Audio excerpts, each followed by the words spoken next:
Halo semuanya, pernah nggak sih Anda lihat ada orang yang kelihatannya adem ayem aja soal duit, padahal gajinya ya biasa-biasa aja? Kayak misteri kan?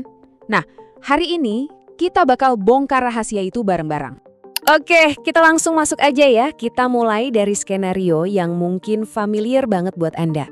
Tentang seseorang yang hidupnya tuh kayaknya tenang banget soal keuangan, padahal kita tahu penghasilannya nggak seberapa. Coba deh pikirin sebentar. Pasti ada kan? Entah itu teman kerja, saudara, atau mungkin tetangga sebelah rumah yang hidupnya tuh kelihatannya cukup terus. Gimana ya caranya mereka bisa begitu?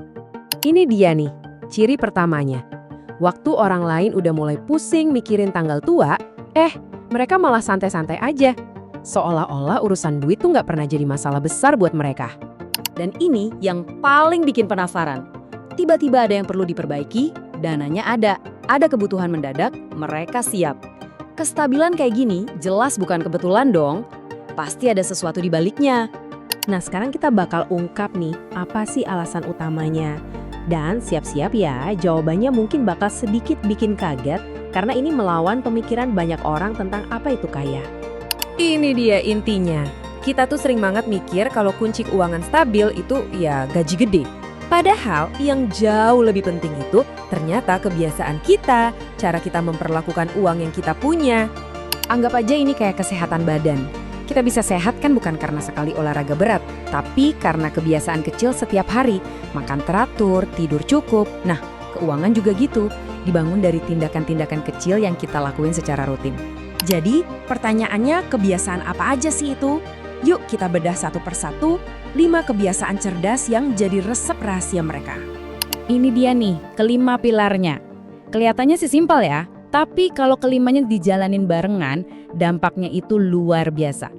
Kita mulai dari yang pertama. Oke, kita mulai dari fondasinya dulu. Orang yang keuangannya stabil itu selalu tahu persis duitnya lari kemana aja. Ini bukan soal jadi pelit ya, tapi soal sadar dan punya kendali penuh atas uang yang keluar masuk. Salah satu cara paling gampang ya pakai aturan simpel kayak 50-30-20 ini. Cuma dengan lihat persentasenya, Anda bisa langsung dapat gambaran. Pengeluaranku udah sehat belum ya?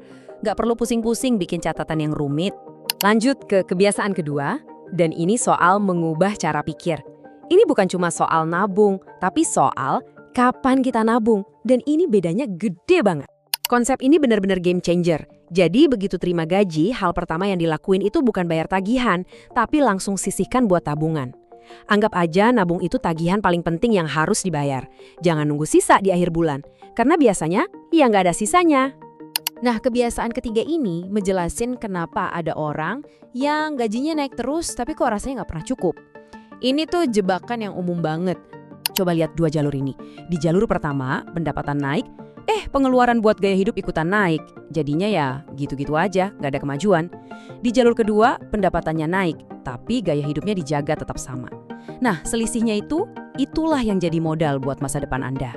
Punya uang tapi nggak tahu mau diapain, itu ibaratnya kayak kapal di laut tanpa tujuan, gampang banget kebawa arus, ya kan? Gampang banget buat belanja impulsif. Punya tujuan yang jelas itu ngasih kita alasan dan disiplin. Tujuan-tujuan kayak gini nih yang ngasih arah. Waktu Anda tahu uang ini dikumpulin buat DP rumah atau buat dana darurat kalau ada apa-apa, Anda pasti bakal mikir 2 kali deh sebelum pakai uang itu buat jajan yang nggak penting. Kebiasaan terakhir ini adalah soal naik level. Dari yang tadinya cuma jadi pemakai uang, sekarang jadi orang yang bikin uang itu bekerja dan bertumbuh. Intinya adalah gimana caranya supaya uang kita juga ikut kerja buat kita. Ini nggak berarti harus langsung jadi jagoan investasi kok. Bisa dimulai dari hal kecil, kayak belajar reksadana, mulai usaha sampingan kecil-kecilan, atau ikut kursus buat nambah skill. Kuncinya adalah jangan pasif, tapi aktif bikin aset kita makin besar. Oke, dari kelima poin tadi, kita bisa tarik satu kesimpulan besar. Semuanya itu sebenarnya bermuara ke satu hal yang paling penting. Nah, ini dia pesan utamanya. Kendali keuangan itu ada di tangan kita, bukan di slip gaji kita. Orang dengan gaji pas-pasan tapi kebiasaannya bagus bisa jadi jauh lebih stabil dan tenang daripada orang yang gajinya gede tapi kebiasaannya berantakan. Kutipan ini benar-benar merangkum semuanya dengan sempurna. Kekuatan yang sesungguhnya itu ada di cara kita mengelola, bukan cuma di berapa banyak yang kita dapat. Jadi setelah kita bahas semua ini, pertanyaannya balik lagi ke Anda. Nggak perlu kok langsung lakuin semuanya sekaligus, coba deh pilih satu aja dari 5 kebiasaan tadi. Kebiasaan mana yang kira-kira mau Anda mulai hari ini juga untuk masa depan keuangan yang lebih baik?